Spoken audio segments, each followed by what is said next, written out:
Bismillahirrahmanirrahim. Assalamualaikum warahmatullahi wabarakatuh. Alhamdulillahirrahmanirrahim. Senang sekali saya bisa bertemu dengan Bapak Ibu guru hebat sekalian. Pada kesempatan kali ini, di dalam Diklat Pendidikan Nasional, kita akan membahas tentang kurikulum merdeka di sekolah. Sebelum saya melanjutkan materi presentasi yang akan saya sampaikan, perkenalkan dulu, nama saya Syarifuddin. Baik, kita akan masuk ke materi selanjutnya. Kita lihat latar belakang kurikulum merdeka. Untuk melihat latar belakang kurikulum merdeka, di sini kita sudah mendefinisikan kurikulum merdeka. Kurikulum merdeka adalah kerangka pendidikan yang memberikan fleksibilitas kepada guru dan siswa untuk mengatur proses pembelajaran yang relevan dengan kebutuhan dan konteks lokal. Tujuan dari kurikulum merdeka utama dari kurikulum ini adalah untuk mendorong kreativitas, kemandirian, dan kemampuan berpikir kritis siswa, serta mempersiapkan mereka menghadapi tantangan abad 21.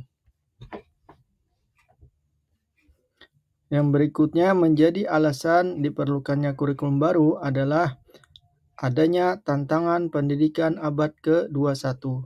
Yang berikutnya yang menjadi alasan diberlakukannya kurikulum baru, perubahan sosial dan teknologi. Nah, di sini kita akan memberikan beberapa contoh terkait tentang tantangan pendidikan abad 21. Yang pertama itu adanya globalisasi. Jadi, siswa perlu disiapkan untuk berkompetensi di tingkat global, memerlukan kemampuan beradaptasi dengan cepat terhadap perubahan. Yang kedua adalah perubahan pekerjaan. Banyak pekerjaan yang ada saat ini mungkin tidak ada di masa depan, sehingga siswa harus siap dengan keterampilan yang dapat diterapkan di berbagai bidang. Yang berikutnya adalah keterampilan abad ke-21. Keterampilan seperti yang pertama kolaborasi, komunikasi, kreativitas, dan pemecahan masalah menjadi sangat penting. Nah, adapun terkait tentang perubahan sosial dan teknologi, yang pertama teknologi digital. Integrasi teknologi dalam kehidupan sehari-hari menuntut siswa untuk memiliki literasi digital yang kuat. Yang pertama, akses informasi juga melimpahnya informasi memerlukan kemampuan berpikir kritis untuk mengevaluasi dan menggunakan informasi tersebut dengan bijak. Terus, perubahan sosial. Adapun dinamika sosial yang cepat memerlukan kurikulum yang dapat menyesuaikan dengan konteks lokal dan budaya. Yang pertama, kita akan melihat kasus tantangan abad ke-21. Implementasi proyek kolaboratif seperti kita anggap saja di SMA XYZ. Latar belakang SMA XYZ mengadaptasi kurikulum merdeka untuk mengatasi tantangan globalisasi dan keterampilan abad ke-21. Untuk implementasinya, sekolah ini menerapkan proyek kolaboratif antar siswa di berbagai negara menggunakan teknologi digital, bisa menggunakan Zoom atau Google Meet ya. Adapun contoh proyeknya ya, siswa di SMA XYZ bekerja sama dengan siswa dari negara lain untuk mengembangkan solusi teknologi ramah lingkungan.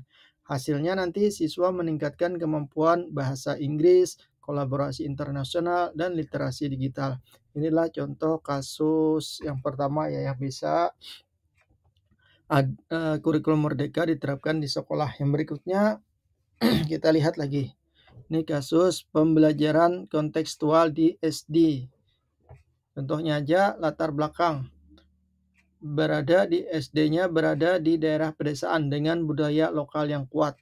Untuk mengimplementasikannya bagaimana? sekolah ini mengintegrasikan budaya lokal dalam kurikulum. Jadi seperti belajar melalui kegiatan tradisional dan proyek lokal. Adapun contoh kegiatannya, siswa belajar tentang sejarah dan budaya lokal melalui proyek pembuatan kerajinan tangan tradisional. Jadi nanti hasilnya siswa memiliki pemahaman yang lebih baik tentang budaya mereka sendiri dan menunjukkan peningkatan dalam keterlibatan dan memotivasi belajar. Kesimpulannya, untuk latar belakang kurikulum Merdeka ini adalah kurikulum Merdeka dirancang untuk mengatasi tantangan pendidikan abad ke-21 dan merupakan sosial serta teknologi yang cepat. Dengan fleksibilitas dan pendekatan kontekstual, kurikulum ini mampu membantu siswa mengembangkan keterampilan yang relevan dan siap menghadapi masa depan. Itu menjadi latar belakang kurikulum Merdeka beserta contoh-contoh implementasinya di sekolah. Kita lanjutkan presentasi kita pada slide berikutnya. Adapun yang menjadi prinsip-prinsip utama kurikulum Merdeka. Yang pertama itu kemandirian dalam belajar. Jadi kurikulum Merdeka menekankan pentingnya kemandirian siswa dalam proses belajar. Jadi siswa didorong untuk mengatur waktu belajar secara mandiri, menetapkan tujuan belajar, dan memilih cara belajar yang paling efektif bagi mereka. Ini membantu siswa menjadi pembelajar sepanjang hayat yang dapat beradaptasi dengan perubahan dan tantangan. Ini ada kasusnya, contoh kasus SMA PQR ya. Latar belakangnya SMA PQR itu adalah sekolah menengah atas yang ingin mendorong siswa untuk menjadi lebih mandiri dalam belajar. Adapun implementasinya nanti, sekolah ini memberikan kebebasan kepada siswa untuk memilih proyek akhir mereka sendiri berdasarkan minat dan bakat. Adapun contoh proyeknya nanti seseorang siswa memilih untuk meneliti dan mengembangkan sistem hidroponik di rumahnya untuk mempelajari pertanian modern. Nah, hasilnya siswa menunjukkan peningkatan motivasi dan kemandirian dalam belajar serta mengembangkan keterampilan penelitian dan pemecahan masalah. Nah, ini yang kasus yang pertama ya. Yang berikutnya, yang kedua adalah pembelajaran berbasis proyek. Nah, jadi ini termasuk prinsip-prinsip utama kurikulum Merdeka. Bagaimana pembelajaran berbasis proyek? Jadi pembelajaran berbasis proyek atau project based learning adalah pendekatan di mana siswa belajar melalui mengerjakan proyek nyata yang relevan dengan kehidupan mereka. Jadi pendekatan ini memungkinkan siswa untuk menerapkan pengetahuan dan keterampilan mereka dalam konteks yang bermakna untuk meningkatkan keterlibatan dan pemahaman yang mendalam. Kita ambil saja kasus contohnya ya. Misalnya SMP STU. Jadi untuk latar belakangnya kita bayangkan SMP STU ini berlokasi di daerah perkotaan dengan akses ke berbagai sumber daya komunitas. Untuk implementasinya, sekolah ini menerapkan proyek berbasis komunitas di mana siswa bekerja sama dengan organisasi lokal untuk menyelesaikan masalah sosial. Untuk contoh proyeknya, misalnya siswa bekerja dengan panti asuhan setempat untuk mengembangkan program pendidikan bagi anak-anak kurang mampu. Untuk hasilnya nanti siswa belajar tentang tanggung jawab sosial, terus keterampilan manajemen proyek, dan kolaborasi. Nah, yang terpenting, proyek ini juga meningkatkan kesadaran mereka tentang isu-isu sosial di lingkungan mereka. Nah, ini menjadi pembelajaran berbasis proyek ya, bersama contohnya. Yang ketiga itu adalah kontekstualisasi dan lokalitas. Ini juga termasuk dari prinsip-prinsip utama kurikulum Merdeka. Adapun kontekstualisasi dan lokalitas kurikulum Merdeka mendorong penggunaan konteks lokal dan budaya dalam pembelajaran dengan mengaitkan materi pelajaran dengan kehidupan sehari-hari siswa dan lingkungan mereka. Jadi pembelajaran menjadi lebih relevan dan menarik. Ini juga membantu melestarikan dan menghargai budaya lokal. Kita ambil contohnya lagi. Ini kita asumsikan contoh kasus di sekolah SD PWX. Untuk latar belakang SD PWX ini adalah sekolah dasar di daerah pedesaan dengan kekayaan budaya lokal yang kuat. Untuk implementasinya, sekolah ini mengintegrasikan kegiatan budaya lokal dalam kurikulum seperti seni tradisional, musik, dan cerita rakyat.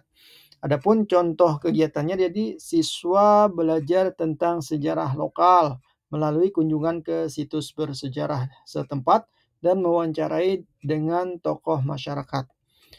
Untuk hasilnya nanti siswa memiliki pemahaman yang lebih banyak tentang warisan budaya mereka dan menunjukkan peningkatan dalam keterlibatan dan rasa bangga terhadap identitas mereka. Kesimpulan dari prinsip-prinsip utama kurikulum Merdeka ini adalah kemandirian dalam belajar, pembelajaran berbasis proyek, dan kontekstualisasi serta lokalitas dirancang untuk membuat pembelajaran lebih bermakna, relevan, dan efektif. Dengan menerapkan prinsip-prinsip ini, siswa dapat berkembang menjadi individu yang kreatif, mandiri, dan siap menghadapi tantangan masa depan. Itu jadi penjelasan dari prinsip-prinsip utama kurikulum. Kita next. Nah, berikutnya kita akan melihat struktur kurikulum Merdeka. Yang pertama itu apa? Yang pertama adalah capaian pembelajaran atau CP ya. Jadi capaian pembelajaran atau disingkat dengan CP adalah kompetensi dasar yang harus dicapai oleh siswa pada setiap jenjang pendidikan. Jadi CP mencakup pengetahuan, keterampilan, dan sikap yang perlu dimiliki siswa untuk mencapai keberhasilan belajar. Adapun tujuan dari CP ini itu memastikan siswa memiliki dasar yang kuat dalam berbagai bidang pengetahuan dan keterampilan. Kita ambil kasus contohnya, contoh kasus SD ABC misal. Latar belakang SD ABC ini ingin memastikan siswa memiliki kompetensi dasar dalam literasi dan numerasi. Untuk implementasinya, jadi sekolah menetapkan target CP untuk setiap kelas. Misalnya siswa kelas 1 harus mampu membaca dan menulis kalimat sederhana, serta melakukan operasi matematika dasar. Untuk hasilnya, siswa kelas 1 menunjukkan peningkatan signifikan dalam kemampuan membaca dan menulis, serta pemahaman dasar matematika. Yang kedua, menjadi struktur kurikulum Merdeka adalah proyek penguatan profil pelajar Pancasila atau 5P. Nah, proyek penguatan profil Pancasila adalah proyek yang dirancang untuk memperkuat karakter dan kompetensi siswa berdasarkan nilai-nilai Pancasila. Jadi seperti gotong royong, kemandirian, dan berpikir kritis. Adapun tujuannya yaitu untuk membangun karakter siswa yang sesuai dengan nilai-nilai Pancasila dan mempersiapkan mereka sebagai warga negara yang baik. Nah, menjadi contoh dari proyek penguatan profil pelajar Pancasila ini kita lihat contoh kasus SMP XYZ ya. Jadi yang latar belakang sekolah SMP XYZ berkomitmen untuk mengintegrasikan nilai-nilai Pancasila dalam proses pembelajaran.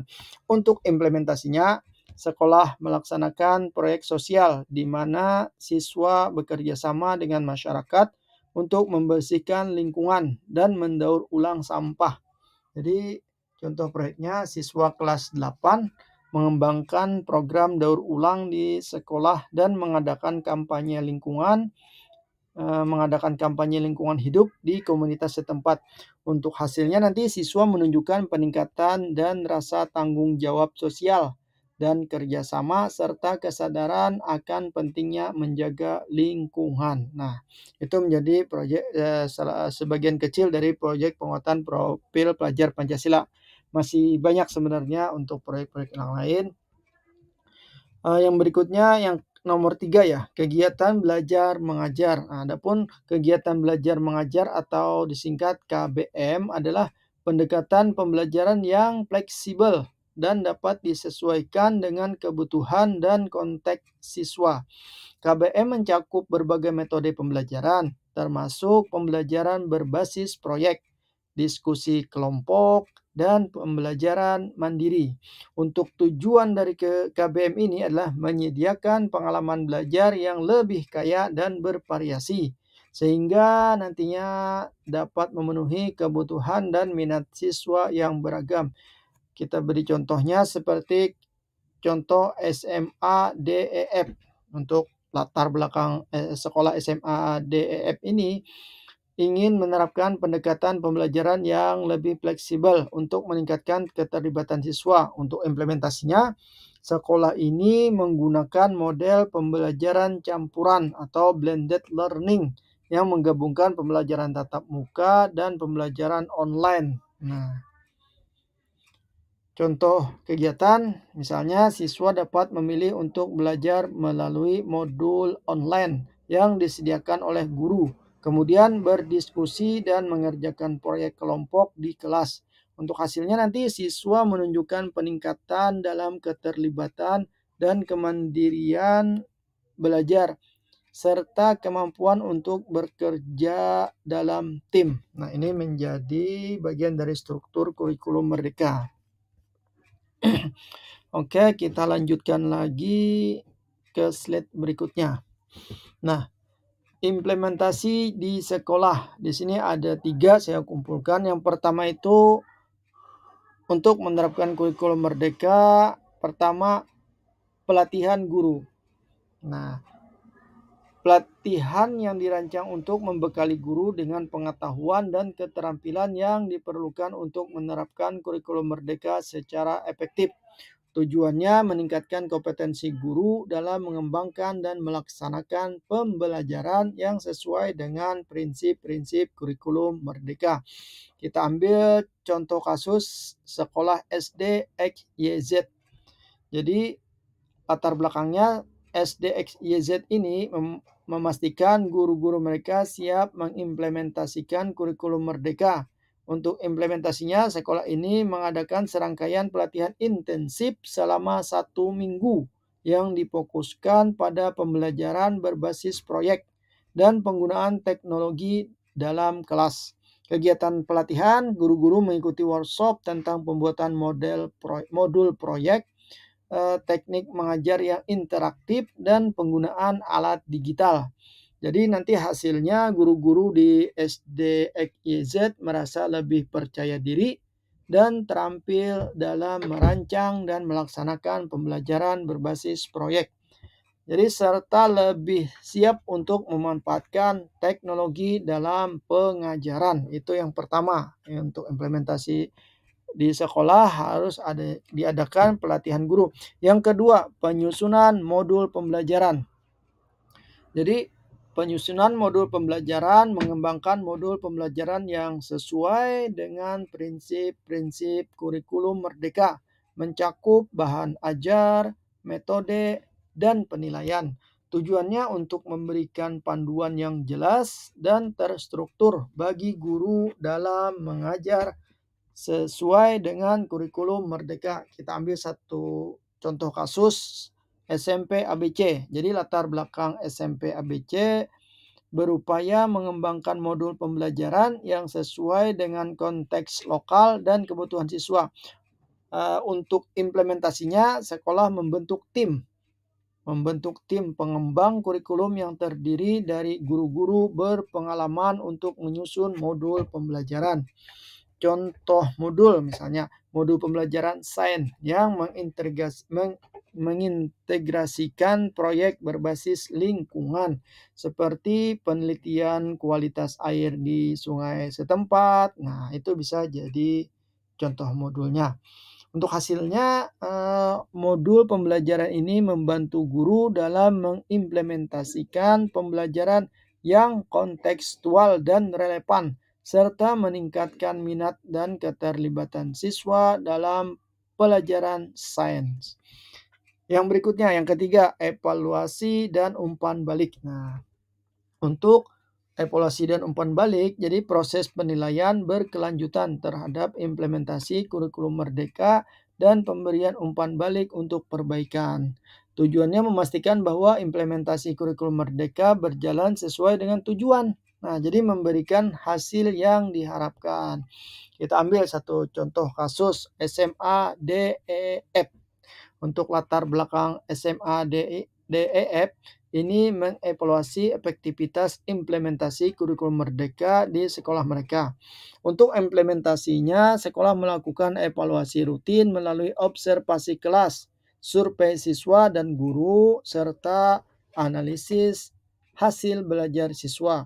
Adapun contoh evaluasinya nanti bisa observasi kelas untuk menilai penggunaan metode pembelajaran berbasis proyek, dan wawancara dengan siswa tentang pengalaman belajar mereka.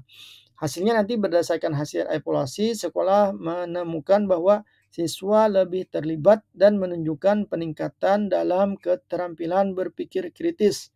Umpan balik ini digunakan untuk menyempurnakan modul pembelajaran dan metode pengajaran. Jadi penjelasan lengkap beserta kasus dan contohnya tadi sudah kita sampaikan. Kita lanjutkan lagi ke materi berikutnya.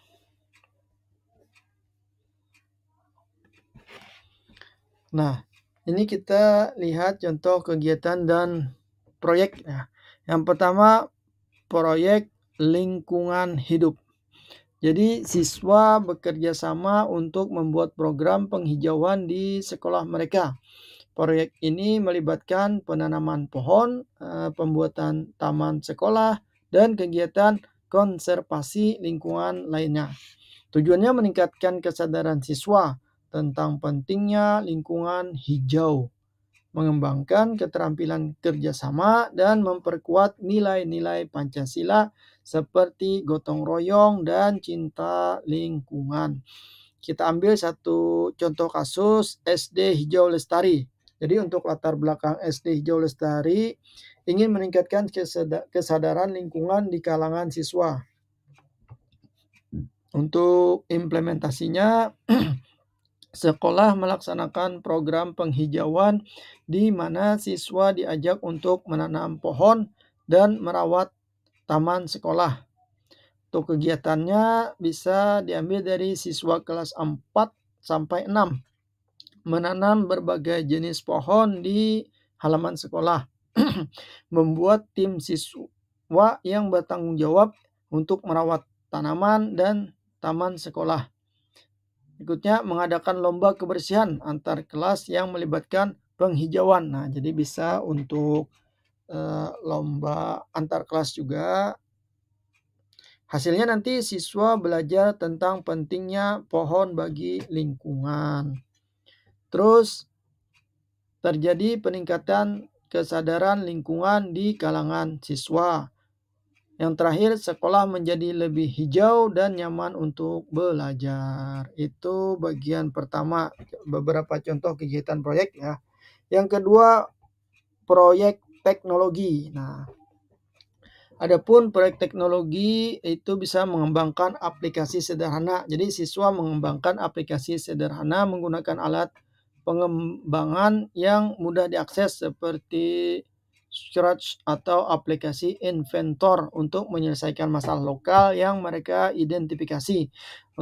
Tujuannya yaitu meningkatkan keterampilan teknologi dan pemrograman siswa serta kemampuan mereka dalam berpikir kritis dan kreatif.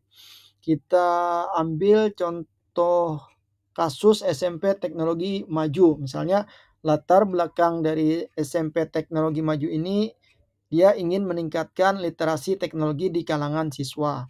Untuk implementasinya, jadi siswa mengadakan proyek pengembangan aplikasi di mana siswa bekerja dalam kelompok untuk mengidentifikasi masalah lokal dan mengembangkan solusi teknologi. Jadi untuk kegiatannya, siswa belajar dasar-dasar program menggunakan Scratch atau coding ya. Berikutnya, kelompok siswa mengidentifikasi masalah lokal seperti pengelolaan sampah atau transportasi. Nah, ini bisa menjadi bisa diidentifikasi nanti. Terus masing-masing kelompok mengembangkan aplikasi sederhana untuk membantu menyelesaikan masalah tersebut, seperti aplikasi untuk melaporkan titik sampah ilegal atau aplikasi untuk berbagi informasi transportasi. Dan hasilnya siswa menunjukkan peningkatan dalam keterampilan pemrograman dan teknologi. Beberapa aplikasi yang dikembangkan siswa berhasil diimplementasikan di komunitas lokal. Nah, aplikasinya juga bisa nanti disebarkan ke komunitas lokal dan untuk digunakan. Terus yang terakhir, siswa merasa lebih terlibat dan termotivasi untuk belajar teknologi. Yang berikutnya bisa proyek. Di sini bisa proyek teknologi, proyek lingkungan juga ya, bisa nanti proyek lingkungan.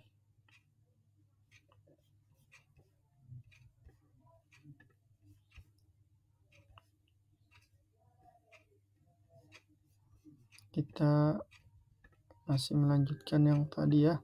Ini beberapa contohnya.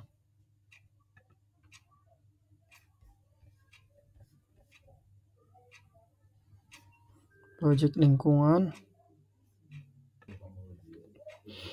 Nah, kesimpulan contoh kegiatan dan proyek dalam kurikulum Merdeka menunjukkan bagaimana siswa dapat terlibat dalam pembelajaran yang bermakna dan relevan dengan kehidupan nyata dengan berbagai proyek seperti penghijauan sekolah, pengembangan aplikasi teknologi, dan dokumentasi budaya lokal. Jadi siswa tidak hanya belajar keterampilan akademis, tetapi juga keterampilan hidup yang penting. Berikutlah tadi ada beberapa contoh kecil ya kegiatan dalam proyek. Kita lanjutkan yang menjadi tantangan dan solusi. Jadi di sini ada tantangan dan solusi. Yang pertama itu tantangan, jadi harus bisa beradaptasi oleh guru dan siswa. Yang berikutnya keterbatasan sumber daya. Jadi keterbatasan sumber daya bukan lagi menjadi penghalang, tetapi ini menjadi tantangan bagaimana untuk bisa terlepas dari keterbatasan sumber daya namun tetap bisa eksis. Nah, yang kedua itu yang menjadi solusi nanti. Jadi program pelatihan berkala, terus kolaborasi dengan komunitas dan orang tua. Oke, kita akan jelaskan materinya. Yang pertama, adaptasi oleh guru dan siswa. Nah, jadi tantangan terbesar adalah bagaimana guru dan siswa beradaptasi dengan perubahan metode pengajaran dan pembelajaran yang lebih fleksibel dan berpusat pada siswa atau student center. Dampaknya nanti guru mungkin kesulitan meningkatkan metode pengajaran tradisional dan siswa mungkin memerlukan waktu untuk menyesuaikan diri dengan pendekatan baru yang menuntut partisipasi aktif dan kemandirian. Nah, ini kita berikan contoh kasus adaptasi oleh guru dan siswa ya. Kita ambil saja contoh kasus SD Cemerlang ya. Untuk latar belakangnya, SD Cemerlang ini menghadapi tantangan adaptasi saat pertama kali menerapkan kurikulum Merdeka. Jadi saat pertama kali menerapkan kurikulum Merdeka mengalami tantangan untuk beradaptasi. Untuk implementasinya, sekolah mengadakan sosialisasi dan pelatihan intensif untuk guru tentang strategi pembelajaran yang sesuai dengan kurikulum Merdeka. Dan hasilnya nanti setelah beberapa bulan, guru mulai merasa lebih nyaman dengan pendekatan baru dan siswa menunjukkan peningkatan dalam partisipasi kelas dan kemandirian belajar. Nah, yang kedua adalah keterbatasan sumber daya. Jadi keterbatasan sumber daya termasuk materi pembelajaran, teknologi, dan infrastruktur dapat menghambat implementasi kurikulum Merdeka yang efektif. Dampaknya keterbatasan ini dapat membuat proses pembelajaran menjadi tidak optimal dan menurunkan motivasi guru dan siswa. Nah, kita ambil saja contoh kasus dari SMP Sejahtera ya. Latar belakang SMP Sejahtera beroperasi dengan sumber daya yang terbatas dan mengalami kesulitan dalam menyediakan alat dan bahan yang diperlukan untuk pembelajaran berbasis proyek. Implementasinya, sekolah mencari solusi kreatif dengan memanfaatkan bahan daur ulang dan teknologi sederhana dalam proyek mereka. Hasilnya nanti meskipun dengan keterbatasan sumber daya, siswa tetap dapat melaksanakan proyek yang bermakna dan kreatif untuk meningkatkan rasa percaya diri dan kemandirian mereka. Nah, itulah tadi beberapa contoh kasus dari sekolah dan bagaimana solusinya. Kita lanjutkan yang berikutnya, tantangan dan solusi, yaitu ini adalah solusinya ya, program pelatihan berkala, kolaborasi dengan komunitas dan orang tua. Oke, ini penjelasannya. Program pelatihan berkala nih. Jadi mengadakan program pelatihan berkala untuk guru guna memperkuat kompetensi mereka dalam menerapkan kurikulum merdeka. Tujuannya memastikan guru-guru harus mendapat dukungan dan pengetahuan terbaru tentang metode pembelajaran yang efektif. Nah, kita ambil satu contoh kasus di SD Unggul. Jadi latar belakang sekolah SD Unggul ini berkomitmen untuk memberikan pelatihan berkala kepada guru mereka. Implementasinya, sekolah mengadakan pelatihan setiap 3 bulan yang mencakup topik-topik seperti pembelajaran berbasis proyek, penggunaan teknologi dalam pembelajaran, dan teknik penilaian autentik. Nah, jadi hasilnya nanti guru-guru di SD Unggul merasa lebih siap dan percaya diri dalam mengajar dengan metode kurikulum merdeka serta mampu menciptakan pengalaman belajar yang lebih kaya bagi siswa. Nah, itu contoh kasusnya ya. Yang berikutnya, kolaborasi dengan komunitas dan orang tua. Ini menjadi solusi juga ya. Jadi membangun kemitraan dengan komunitas dan orang tua untuk mendukung implementasi kurikulum merdeka.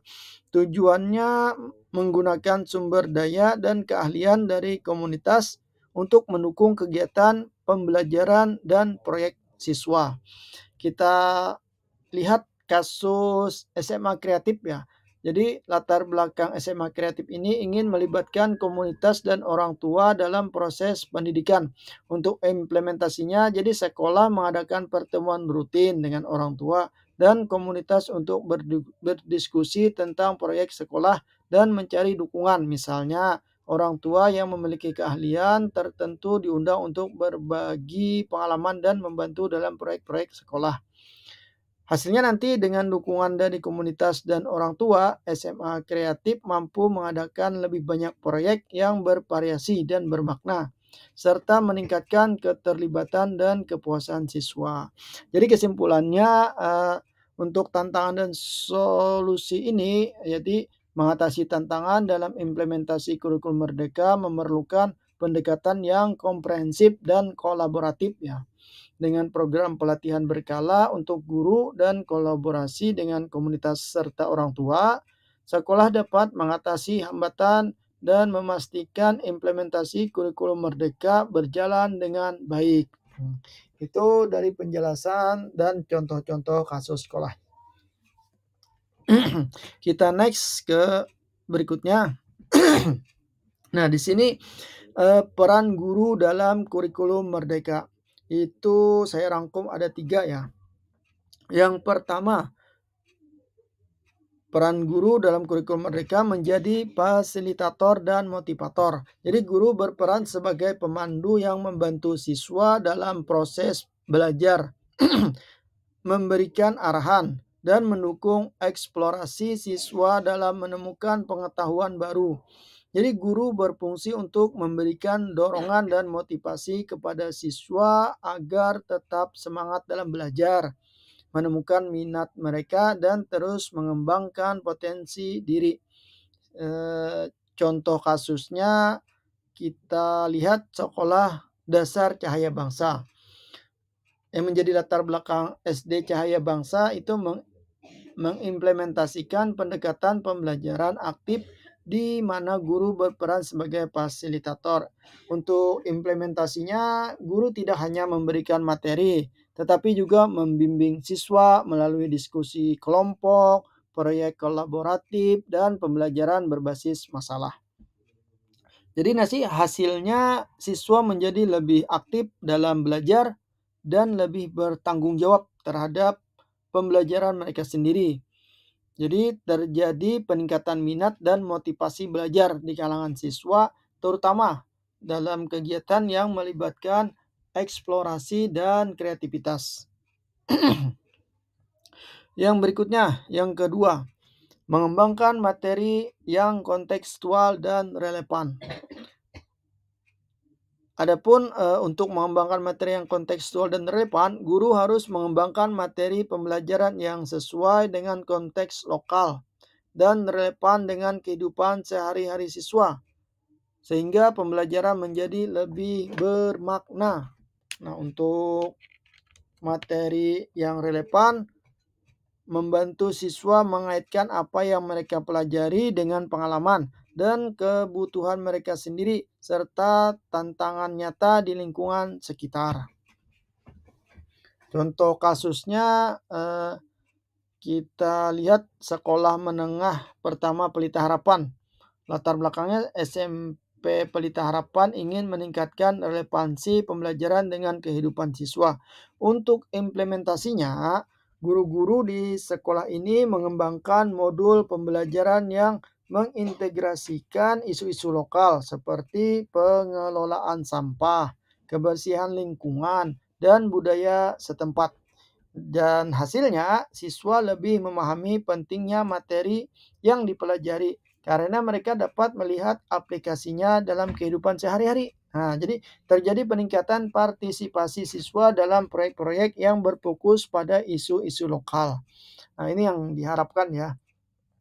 Yang terakhir, yang ketiga, penggunaan teknologi untuk mendukung pembelajaran. Nah, untuk penggunaan teknologi mendukung pembelajaran, guru harus memanfaatkan teknologi untuk mendukung proses pembelajaran seperti penggunaan perangkat lunak pembelajaran, alat kolaborasi online, dan sumber daya digital.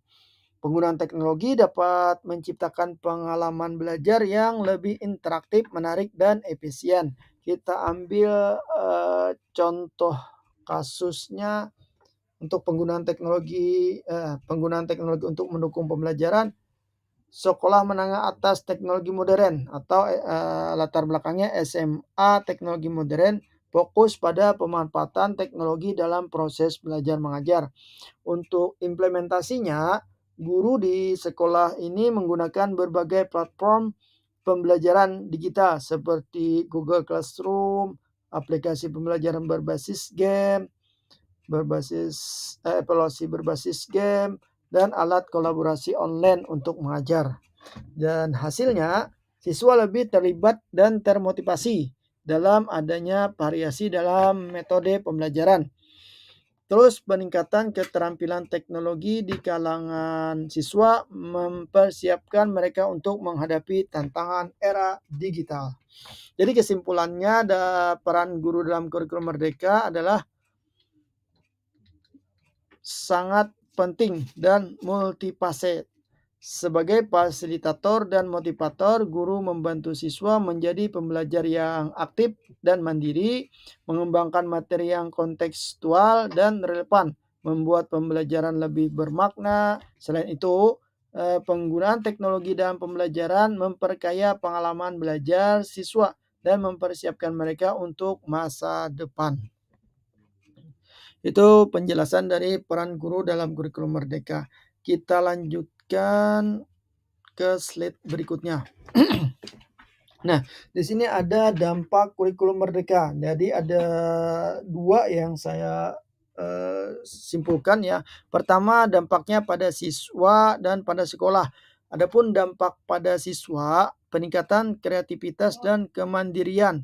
Untuk peningkatan kemampuan berpikir kritis, adapun dampak kurikulum merdeka yang kedua pada sekolah adalah peningkatan kualitas pendidikan. Berikutnya, penguatan hubungan antar sekolah dan masyarakat. Kita akan bahas satu persatu. Yang pertama, dampak kurikulum merdeka pada siswa. Yang pertama, peningkatan kreativitas dan kemandirian. Jadi, kurikulum merdeka mendorong siswa untuk berpikir kreatif dan mandiri melalui pembelajaran berbasis proyek dan kegiatan yang menantang mereka untuk menemukan solusi inovatif.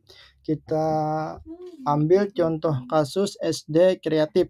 Jadi latar belakang SD kreatif itu mengimplementasikan proyek seni dan kerajinan sebagai bagian dari kurikulum. Implementasinya, siswa diberikan kebebasan untuk memilih tema dan bahan untuk proyek seni mereka. Hasilnya nanti siswa menunjukkan kreativitas yang tinggi dalam karya seni mereka. Peningkatan kemandirian terlihat dari bagaimana siswa mengelola waktu dan sumber daya mereka untuk menyelesaikan proyek. Nah, yang berikutnya, peningkatan kemampuan berpikir kritis. Nah, untuk peningkatan kemampuan berpikir kritis, jadi pembelajaran yang menekankan pada analisis, evaluasi, dan sintesis informasi, membantu siswa mengembangkan kemampuan berpikir kritis. Kita lihat contoh kasus SMP Cendikia. Jadi latar belakang dari SMP Cendikia ini itu menerapkan pembelajaran berbasis masalah, problem based learning. Untuk implementasinya, siswa diberikan kasus nyata untuk dianalisis dan mencari solusinya, seperti isu lingkungan di sekitar sekolah. Dan hasilnya, siswa mampu mengidentifikasi masalah, mengumpulkan informasi, dan membuat solusi yang didasarkan pada data. Terjadinya peningkatan dalam kemampuan siswa untuk berpikir kritis dan menyelesaikan masalah secara sistematis. Nah, ini adalah dampak kurikulum merdeka pada siswa. Berikutnya kita akan jelaskan dampak kurikulum merdeka pada sekolah. Yang pertama, peningkatan kualitas pendidikan. Jadi, implementasi kurikulum merdeka meningkatkan kualitas pendidikan melalui pendekatan yang lebih fleksibel dan berpusat pada siswa atau student center. Kita lihat contoh kasus SMA unggul. Jadi latar belakang sekolah SMA unggul berkomitmen untuk meningkatkan kualitas pendidikan dengan mengadopsi kurikulum merdeka. Adapun implementasinya, sekolah menerapkan metode pembelajaran inovatif seperti flipped classroom dan blended learning. Dan hasilnya terjadi peningkatan dalam hasil akademik siswa dengan lebih banyak siswa mencapai nilai tinggi dalam ujian nasional. Guru melaporkan bahwa siswa lebih terlibat dan termotivasi dalam pembelajaran. Itu yang pertama. Yang kedua, penguatan hubungan antar sekolah dan masyarakat. Ini menjadi dampak kurikulum merdeka pada sekolah. Jadi penguatan hubungan antara sekolah dan masyarakat, kurikulum merdeka mendorong kolaborasi antara sekolah dan masyarakat melalui proyek dan kegiatan yang melibatkan komunitas. Contohnya SMA Bakti Nusantara. Jadi sekolah latar belakangnya SMA Bakti Nusantara ini ingin memperkuat hubungan dengan komunitas setempat. Untuk implementasinya, sekolah mengadakan proyek komunitas seperti program kebersihan lingkungan dan kegiatan sosial. Dan hasilnya, hubungan antara sekolah dan masyarakat menjadi lebih erat dengan dukungan yang lebih besar dari orang tua dan komunitas. Siswa belajar nilai-nilai sosial dan tanggung jawab melalui keterlibatan aktif dalam kegiatan komunitas. Demikianlah tadi dampak kurikulum merdeka. Jadi kesimpulannya, dampak dari implementasi kurikulum merdeka sangat signifikan baik bagi siswa maupun sekolah. Jadi siswa mengalami peningkatan dalam kreativitas, kemandirian, dan kemampuan berpikir kritis. Untuk sekolah di sisi lain melihat peningkatan dalam kualitas pendidikan dan penguatan hubungan dengan masyarakat. Studi kasus dari berbagai sekolah menunjukkan bahwa meskipun ada tantangan, dampak positif ini dapat dicapai dengan perencanaan dan pelaksanaan yang tepat. Nah, demikianlah materi dari dampak kurikulum yang kita akan melanjutkan. Slide berikutnya ada konklus atau kesimpulan. Nah, jadi ringkasan poin-poin utama yang saya sampaikan dari awal tadi, yang pertama, kurikulum merdeka mendorong kreativitas dan kemandirian siswa. Jadi kurikulum merdeka bertujuan untuk memberikan kebebasan dan fleksibilitas dalam proses belajar mengajar, mendorong siswa untuk lebih kreatif dan mandiri. Contohnya sekolah yang menerapkan proyek berbasis lokal untuk meningkatkan relevansi pembelajaran. Yang kedua, latar belakang dan alasan diperlukannya kurikulum baru adalah karena tantangan pendidikan abad ke-21 dan perubahan sosial serta teknologi menuntut adanya kurikulum yang adaptif dan inovatif. Contohnya sekolah yang beradaptasi dengan teknologi digital untuk meningkatkan kualitas pembelajaran. Yang berikutnya, prinsip-prinsip utama kurikulum merdeka. Nah, untuk prinsip-prinsip utama kurikulum merdeka, jadi adanya nanti kemandirian dalam belajar, pembelajaran berbasis proyek, dan kontekstualisasi serta lokalitas. Contohnya siswa yang diberikan proyek berbasis komunitas untuk memahami dan berkontribusi dalam isu lokal. Yang berikutnya, struktur kurikulum merdeka, yaitu pertama adanya capaian pembelajaran atau CP, proyek penguatan profil pelajar Pancasila dan kegiatan belajar mengajar atau KBM yang fleksibel. Contohnya implementasi proyek penguatan profil pelajar melalui kegiatan kebudayaan dan lingkungan. Yang berikutnya, implementasi di sekolah. Nah, untuk implementasi di sekolah, kurikulum merdeka melakukan pelatihan guru, penyusunan modul pembelajaran, dan evaluasi serta umpan balik. Nanti contohnya sekolah yang sukses mengadakan pelatihan intensif untuk guru sehingga mereka dapat mengembangkan modul pembelajaran yang inovatif. Adapun contoh kegiatan dan proyek lingkungan hidup dan teknologi yang melibatkan siswa dalam menyelesaikan masalah nyata. Contohnya siswa yang membuat aplikasi sederhana untuk manajemen sampah di sekolah. Berikutnya ada lagi tantangan dan solusi. Nah, adapun oleh guru dan siswa ya yang keterbatasan sumber daya dan solusi melalui program pelatihan berkala dan kolaborasi dengan komunitas. Contohnya bisa sekolah yang berhasil mengatasi keterbatasan sumber daya dengan bekerja sama dengan komunitas dan orang tua. Berikutnya, peran guru dalam kurikulum merdeka. Nah, guru sebagai fasilitator dan motivator. Terus pengembang materi yang kontekstual dan relevan, serta penggunaan teknologi untuk mendukung pembelajaran. Contohnya guru yang memanfaatkan teknologi digital untuk menciptakan pengalaman belajar yang interaktif. Adapun yang terakhir itu adalah dampak kurikulum merdeka pada siswa, yaitu peningkatan kreativitas kemandirian dan kemampuan berpikir kritis. Nah, untuk dampaknya pada sekolah, peningkatan kualitas pendidikan dan penguatan hubungannya dengan masyarakat. Contohnya seperti SMA unggul yang berhasil meningkatkan kualitas pendidikan melalui metode pembelajaran inovatif. Nah, demikianlah tadi kesimpulan dari materi kurikulum merdeka di sekolah. Nah, atas perhatiannya dan partisipasi aktif Anda selama presentasi ini, kami sangat menghargai waktu dan dedikasi Anda dalam memahami dan mendiskusikan kurikulum merdeka.